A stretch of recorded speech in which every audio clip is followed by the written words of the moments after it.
Quero dar boa tarde ao Samuel Venâncio e saber de você, Samuca, qual sua avaliação, seu comentário sobre essa vitória do Cruzeiro. Sobraram ali emoções e haja coração, hein, amigão? Um abraço pra você.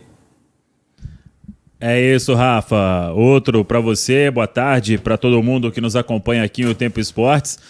Foi uma vitória muito importante pra uma semana de muita turbulência no Cruzeiro, né? Teve a final do Campeonato Estadual, depois aquele jogo fatídico contra o Alianza da Colômbia, e ontem era jogo para vencer. Não importava a maneira como o Cruzeiro fosse vencer o Botafogo, mas venceu e venceu bem, pelo menos na minha opinião, tirando ali aquele começo ali onde o Cruzeiro estava um pouco perdido, mas depois o Cruzeiro dominou completamente o Botafogo, deu vacilo ali de sofrer o empate quando já tinha a vantagem no placar e um jogador a mais, mas foi um Cruzeiro que competiu, né, o tempo inteiro. Ontem o Cruzeiro brigando por cada metro quadrado ali no campo do Mineirão, e isso fez a diferença. O Botafogo tem um ataque muito forte, esse Júnior Santos aí na ponta, esse cara é impressionante, a força e a velocidade, e ele fez a belíssima jogada ali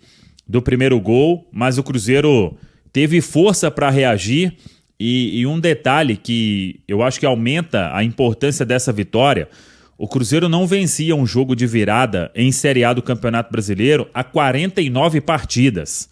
A última vez tinha sido em outubro de 2019, quando o Cruzeiro venceu o Corinthians, lá na Neoquímica Arena. 49 jogos sem uma vitória de virada. E o Cruzeiro mostrou essa força diante de um bom adversário que não vive um grande momento, mas tem ótimas peças e uma vitória para começar a dar uma aliviada no clima. Claro que tem muita coisa ainda para corrigir, mas 3 pontos fundamentais para começar o Campeonato Brasileiro. Bom, o senhor que comentou o jogo ontem, não foi, seu Daniel Seabra? Senhor. E aí, vitória importantíssima pro Cruzeirense, né? Tentar esquecer um pouquinho do que foi a última semana e meia, não é, meu velho? Porque semana difícil pro Cruzeirense. Principalmente a parte psicológica, né, Rafa? Eu acho que o que vinha acontecendo com o Cruzeiro vem da perda do título mineiro, da forma como foi. Perdeu o título mineiro pro Atlético, o Cruzeiro venceu o Atlético venceu o Cruzeiro, tudo, até aí tudo bem. Mas o Cruzeiro tinha vantagem, saiu na frente, torcida única, jogando no Mineirão e toma 2-1 e depois 3-1 e depois aquele empate, que é uma derrota, né? Contra o Alianza, que pra mim era jogo pro Cruzeiro fazer saldo de gols. O Cruzeiro foi lá e fez aquela lambança, aquele vexame todo. E aí vem esse jogo, o Botafogo faz 1-0 no início, o torcedor já, né, até que a presença de público não foi boa, e a gente sabe, obviamente, não seria, com toda a justiça, o torcedor também tá pé da vida com o time, acabou que não foi tanto. Então, o torcedor que tava lá, a gente sentia aquele clima no ar. Pô, mas de novo, vai começar isso aí e tal. Então, até para essa parte psicológica também, para dar um chega para lá, para dar uma levanta, sacode a poeira, né, e dá a volta por cima, como dizem, foi importante essa vitória aí. O Cruzeiro no início, um tanto quanto esquisito, começou meio estranho, tanto que leva o primeiro gol e tal, até o time foi se encaixando. No meio do primeiro tempo, o Cruzeiro virou da água pro vinho, aí já tava dominando o jogo. Bom, Lélio Gustavo, eu sei que o Cruzeiro não tem nada a ver com a draga que anda o Botafogo, né?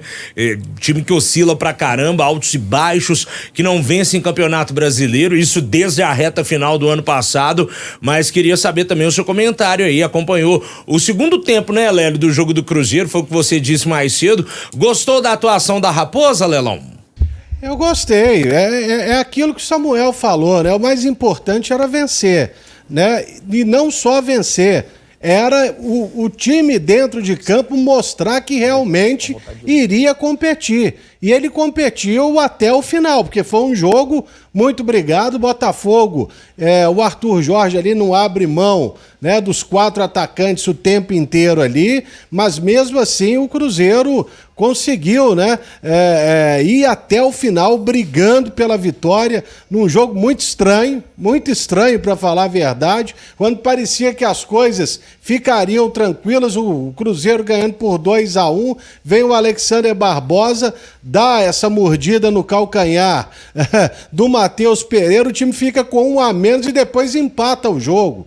mas aí realmente a jogada do William, né? O passe foi certeiro, rasteiro, e o Rafael Elias faz o gol da vitória. Aliás, essa entrada do Ramiro ali no meio de campo, que foi surpreendente também, ela me agrada muito porque ele jogou numa posição que ele conhece como poucos, que é jogar pelo lado direito, ou defendendo ou armando.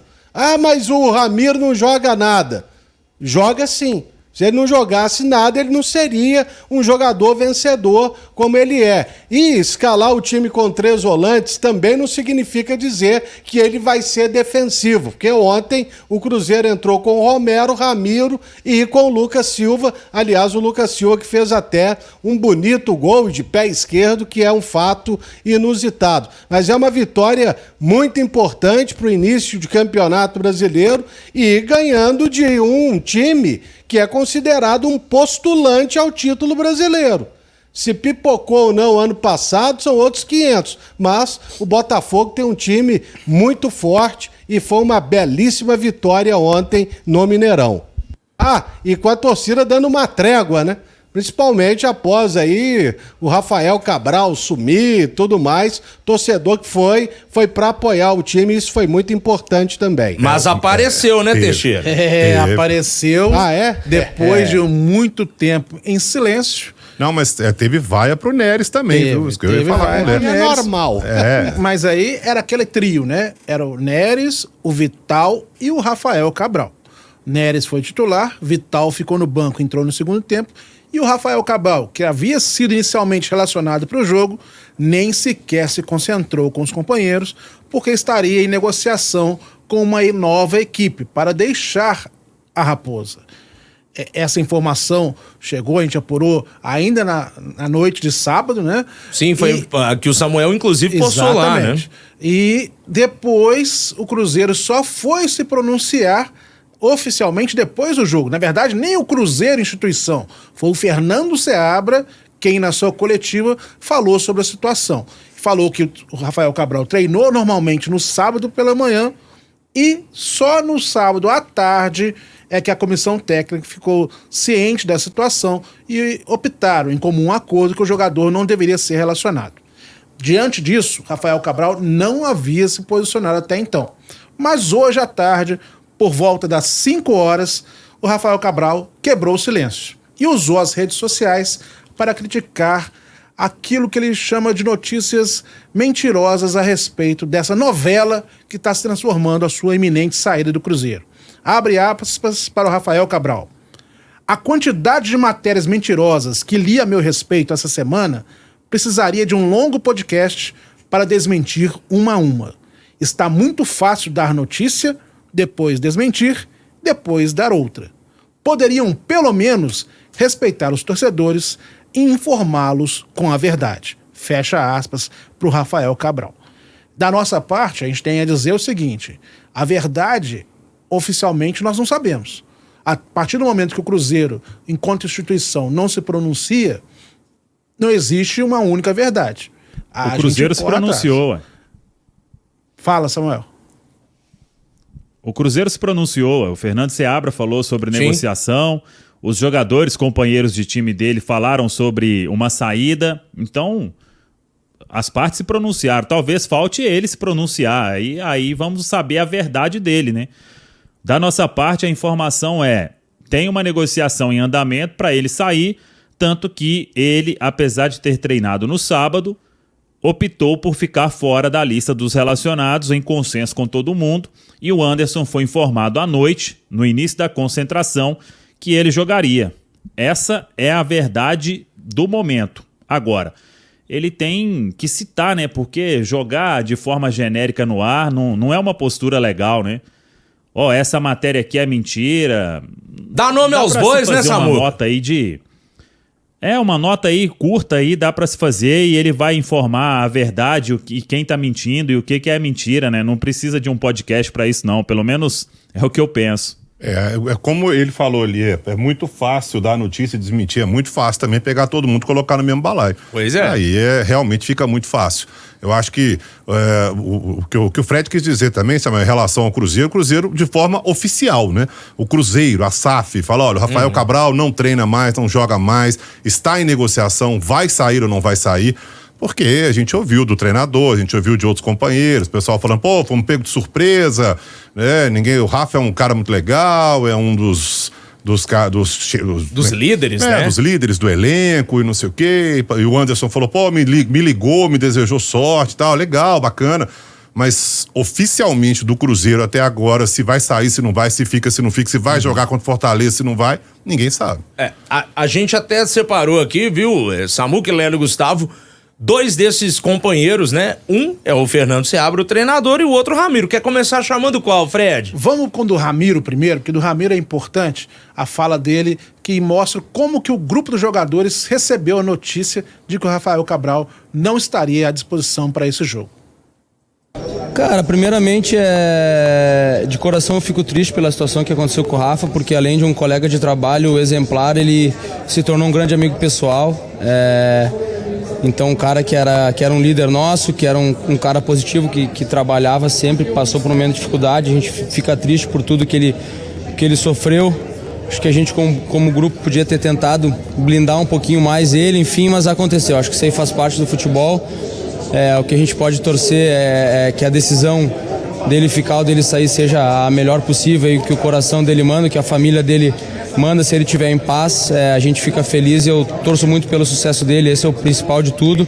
E a gente tem que dar moral para quem tá aqui, né? Para quem entrou aí, o Anderson vem trabalhando, vem se preparando, entrou, deu conta do recado, então acho que é isso que fica de aprendizado e de quem tá trabalhando e buscando a oportunidade de procurar aproveitar sempre. E além do Ramiro, o Fernando Seabra também falou sobre a situação do Rafael Cabral. Bom, primeiro de tudo, o Rafael Cabral é um excelente jogador, uma pessoa de caráter que trabalha muito, né? E a gente tem todo o respeito por ele e torce para que o melhor caminho para ele aconteça. Como você falou, é uma questão da diretoria, é uma negociação que está em curso, tá certo? E a diretoria vai trabalhar com o Rafael da melhor forma possível nesse sentido.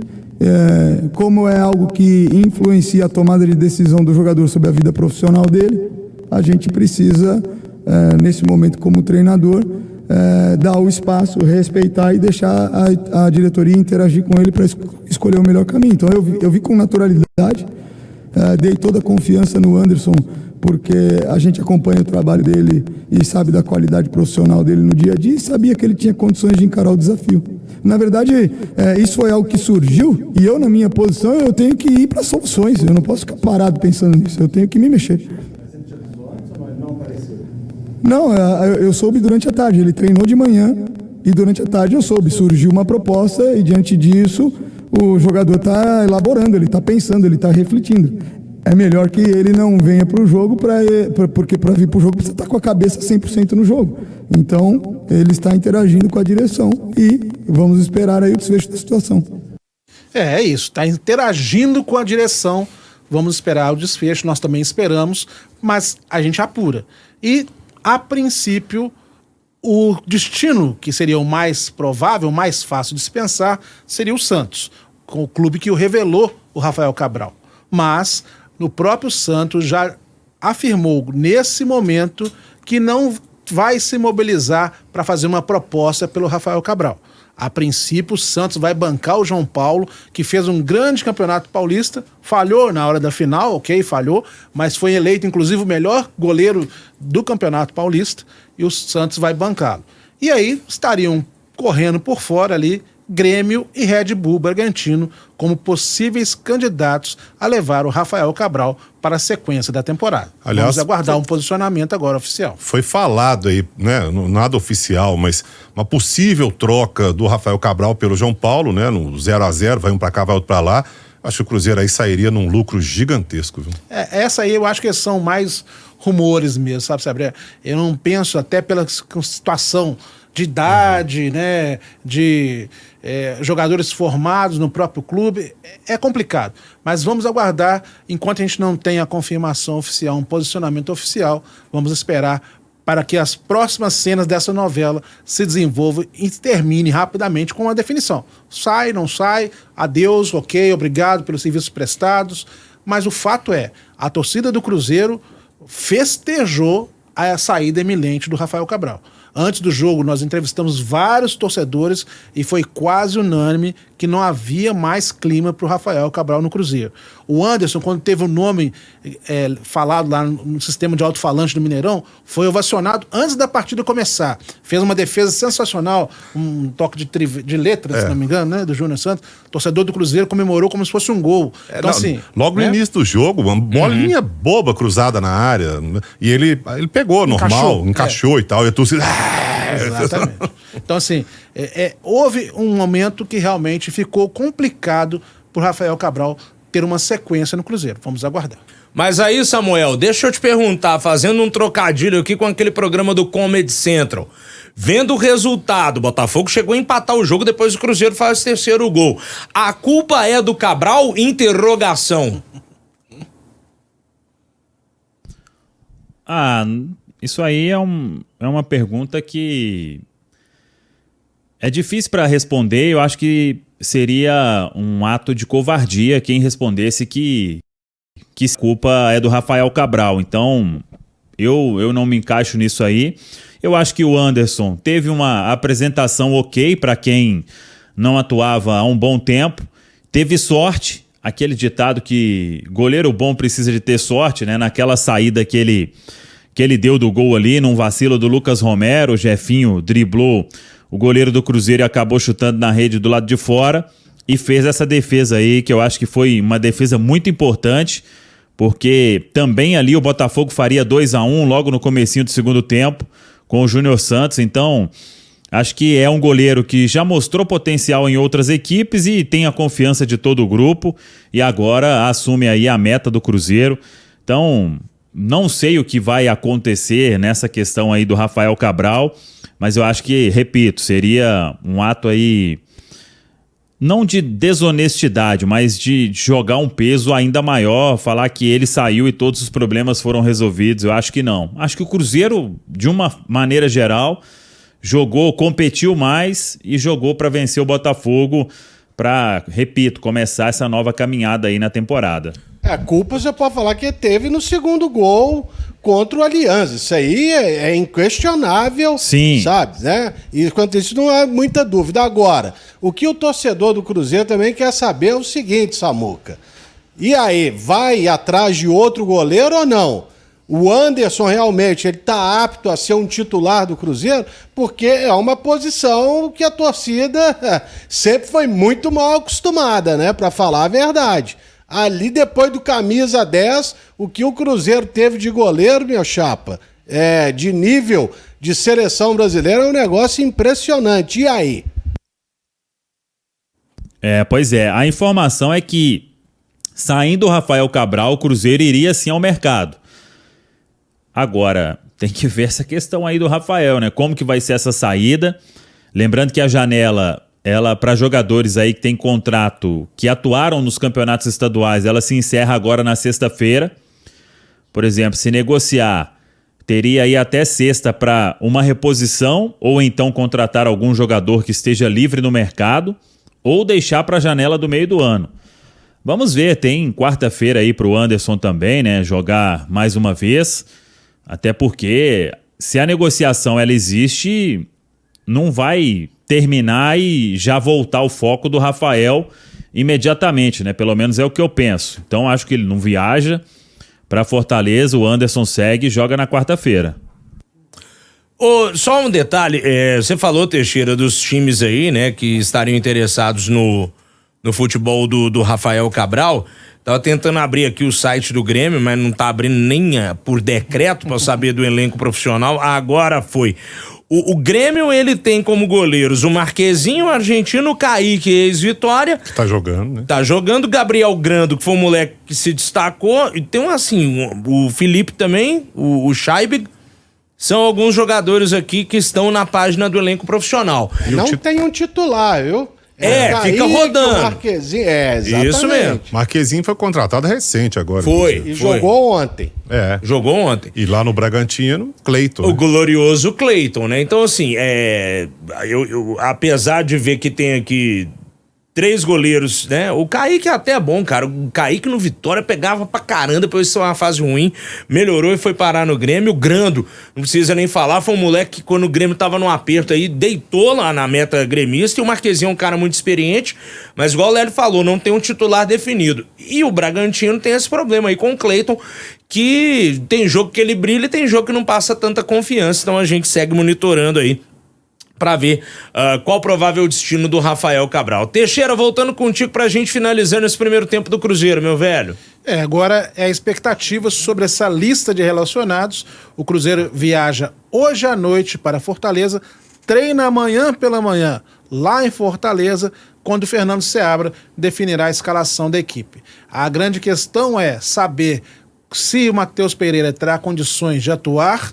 Primeiro, se ele viaja, nós vamos saber daqui a pouco, quando a lista for divulgada, e se terá condições de atuar ou se será preservado. Até porque nós temos que lembrar, claro, que no sábado já tem pela 3ª rodada, mais uma vez, o clássico Cruzeiro e Atlético na Arena MRV. Então, tem que ter muito cuidado de saber lidar com essas questões físicas, porque agora a sequência de jogos vai ser cada vez mais... Ô Samuca, pra fechar contigo, cara, é até uma dúvida de alguns ouvintes aqui no nosso WhatsApp, 31988100917. Em específico aqui eu vou puxar a mensagem do Wesley, que é meu vizinho lá perto de casa, mora lá no Sion. Ele tá perguntando sobre essa questão do João Marcelo. Tá rolando um papo na internet, não sei se você viu, que teria uma cláusula de que se ele disputar uma quantidade X de jogos com a camisa do Cruzeiro, a Raposa teria obrigatoriedade de compra do atleta. Talvez isso justifique o fato do Neres entrar como titular e ficar no banco. Você chegou a ver esse papo nas redes sociais e sabe alguma coisa a respeito disso para sanar a dúvida do Wesley Lima aqui, Samuca? Então, eu vi o pessoal comentando, eu até fiz contato com ambas as partes, ninguém quer comentar. Eu não tenho como bancar uma informação e nem no on e nem no off. Então, o Cruzeiro obviamente não ia comentar, a parte do jogador também não quer comentar, só achando esse contrato aí para saber o que acontece, né? Claro que é uma situação que vem chamando a atenção, porque o João Marcelo fez pouquíssimos jogos desde que chegou na metade do ano passado. O que eu sei é que tem uma cláusula de compra de 1,5 milhão de euros para o Cruzeiro ficar com o atleta em definitivo. E ele está emprestado pelo Porto até a metade do ano. Mais algum tempo aí a gente vai saber o que realmente aconteceu, né? E se a opção não foi exercida, aí com certeza a gente vai descobrir se realmente tinha isso, se não tinha, se era uma opção técnica mesmo, ou se o clube já tinha definido que não ia comprar. Enfim, é aguardável, Rafa. Sinceramente, não tenho uma confirmação sobre isso. Eu acho que essa situação aí é que complica, entre aspas, mais um pouco a situação do Neres, né? Porque eu não acho o Neres essa coisa pavorosa, igual muita gente acha, esse pior zagueiro da história da humanidade. Mas se você tem um cara que é melhor do que ele no banco e o outro é escalado, igual eu falei na jornada ontem, mas ele é escalado, por isso ele é vaiar, então tem que vaiar quem escala, não é quem tá jogando. E só um detalhe, como é que coisa curiosa, né? Neres vaiado, questionado e tal. Seleção da primeira rodada do Brasileirão. Quem tá lá? Neres. O torcedor é uma coisa muito louca. E aliás, né? só mais um detalhe no pique aqui sobre o Neres, capitão do time era quem? Lucas Silva. Saiu. Quem assumiu? Romero. Saiu. Quem assumiu? Neres. Então, moral com o treinador, com certeza ele tem. É o futebol que é muito louco. Teixeira, você volta daqui a pouco? Com certeza, daqui a pouco estão de volta. Valeu demais, Frederico Teixeira. Samuca, meu velho, aquele abraço pra você. Vai pra Fortaleza, painho, vai? Amanhã cedo, tô seguindo pra lá. Boa, então, cuidado com o protetor solar. Apesar de que no Nordeste, essa época do ano, costuma chover, viu? Então, já leva uma galocha, um chinelo e um guarda-chuva dentro da mochila, viu? Valeu, deixa comigo. Valeu, Tamo junto. Samuca.